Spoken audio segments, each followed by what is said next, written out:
How to follow topics on Twitter. So here's a quick and easy guide on how to follow topics on Twitter. So let's get started.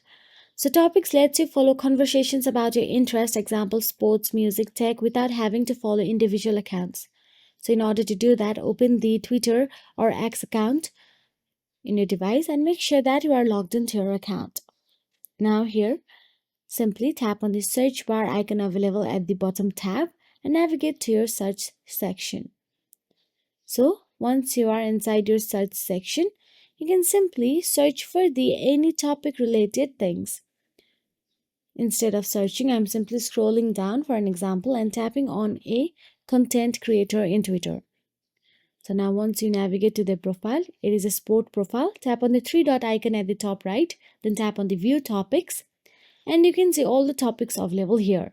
Now tap on the follow and start following the topic. Now you can do same with other genre as well. So this is a sports option.